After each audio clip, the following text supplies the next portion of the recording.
तो पिछले एपिसोड में हमने देखा कि ग्रीन टीम वाला बहुत मेहनत से रेड टीम के 2 मेंबर्स को मार देते हैं, जिसमें से रिन रेड टीम में होते हुए भी ग्रीन टीम की मदद कर रही होती है और रिन के एबिलिटी के बारे में भी पता चल जाता है। अब आगे तो एपिसोड की शुरुआत में कुमागिरी को दिखाते हैं जो यूकी से कह रहा होता है कि अभी तो ये शुरू ही हुआ है।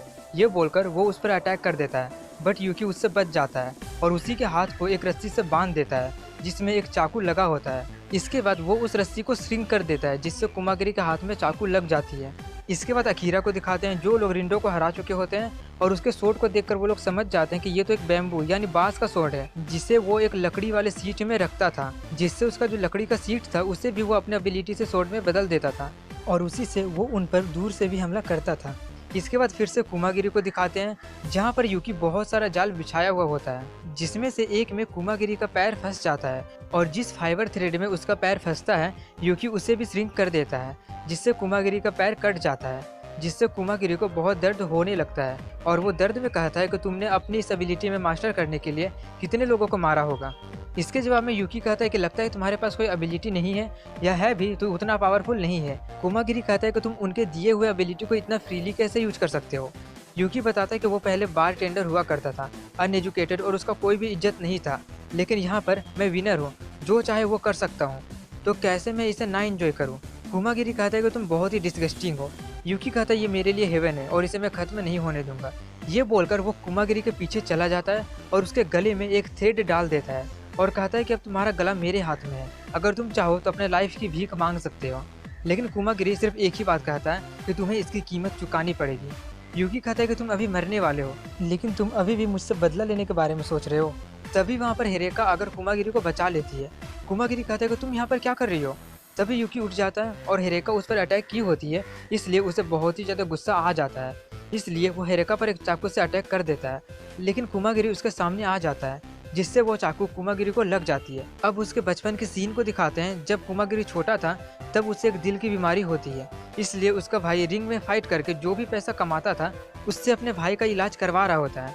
लेकिन एक दिन कार एक्सीडेंट में कुमागिरी का भाई बच नहीं पाया था और कुमागिरी को एक हार्ट की ज़रूरत थी, इसलिए उसके भाई के हार्ट को ही कुमागिरी में ट्रांसप्लांट कर दिया जाता है और अपने भाई को खोने के कारण कुमागिरी बहुत रो रहा होता है। लेकिन तभी उसका भाई का सोल आकर कहता है कि रो मत, अब मैं हमेशा तुम्हारे साथ रहूंगा।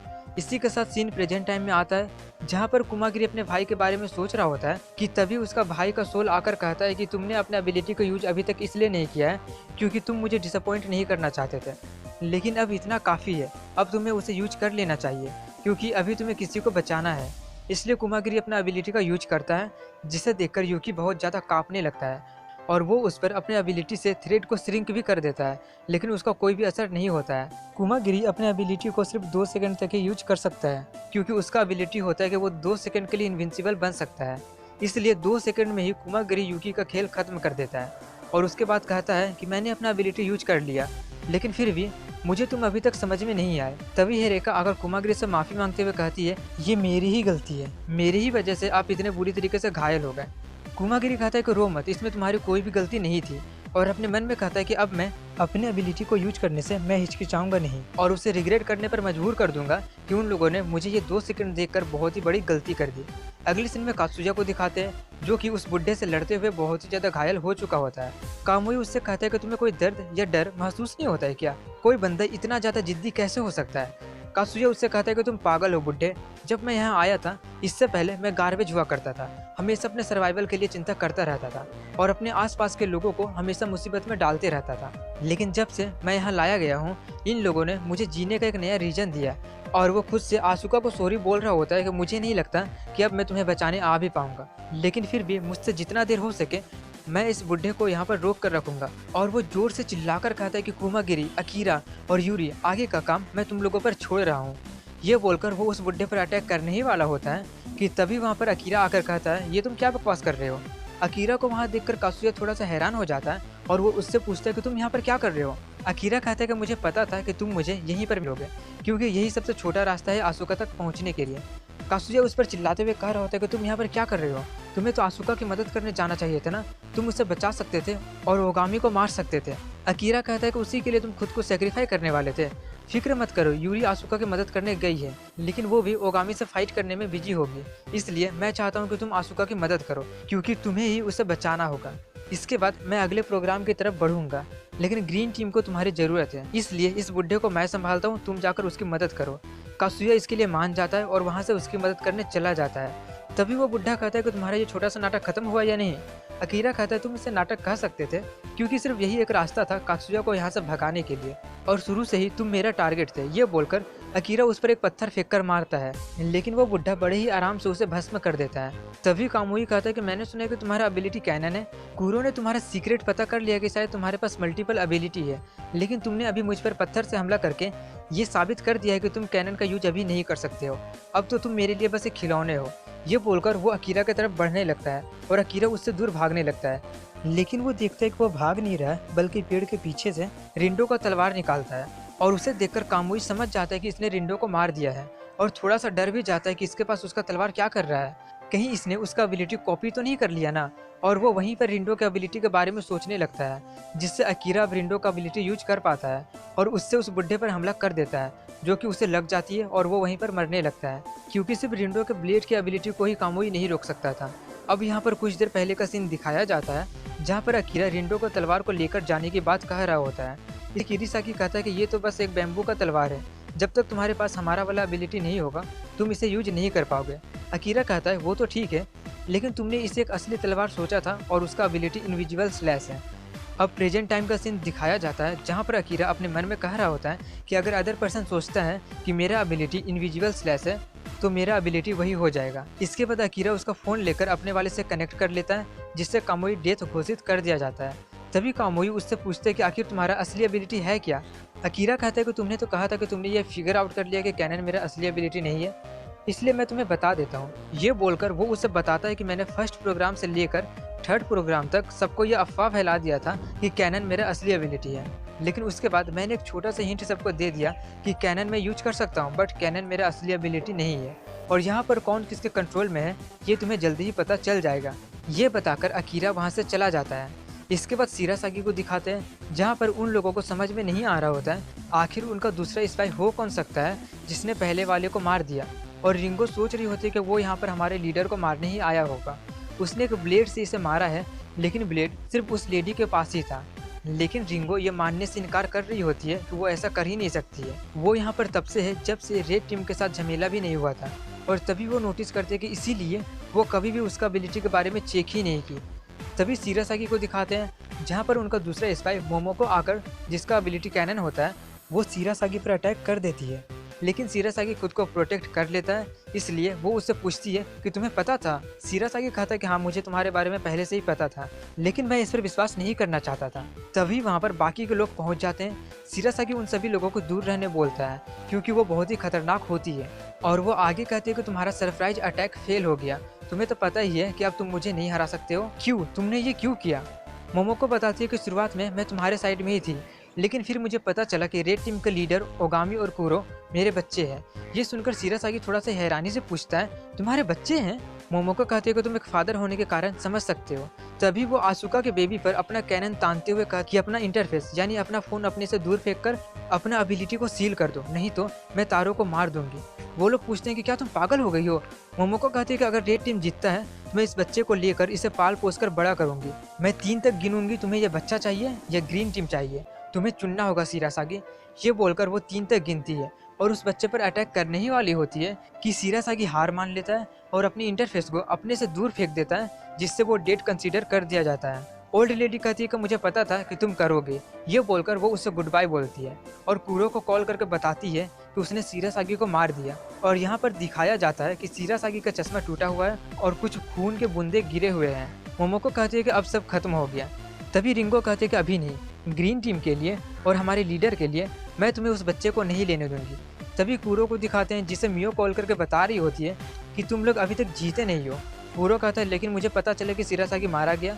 मियो कहती है कि उसके मरने से क्या होगा, तुम्हें जीतने के लिए उनके किंग को मारना होगा। और ये सुनकर कुरो समझ जाता है कि शिरासागी उनका किंग नहीं था। तभी वहाँ पर अकीरा आ जाता है और कुरो उससे पूछता है तो क्या तुम ही उनका किंग हो।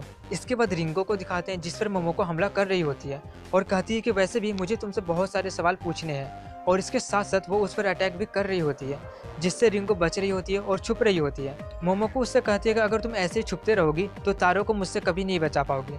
और वहीं पर रिंगो बहुत ज़्यादा काँप रही होती है और खुद से कह रही होती है कि मैं ये नहीं कर सकती हूँ।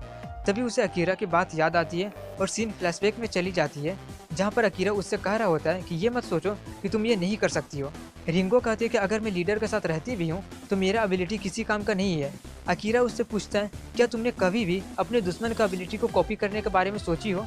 रिंगो कहती है कि नहीं, क्योंकि किसी का एबिलिटी का 10वां भाग कॉपी करना ये तो बिल्कुल पॉइंटलेस होगा। अकीरा कहता है कि मुझे ऐसा नहीं लगता है, कभी ट्राई करके देख लेना और खुद में विश्वास रखना। अब सीन प्रेजेंट टाइम में आ जाती है, जहाँ पर मोमोको उस पर अटैक किए जा रही होती है और कह रही होती है कि बस मेरे क्वेश्चन का आंसर दे दो, मैं रुक जाऊंगी। अगर शिरासागी किंग नहीं है तो कौन है?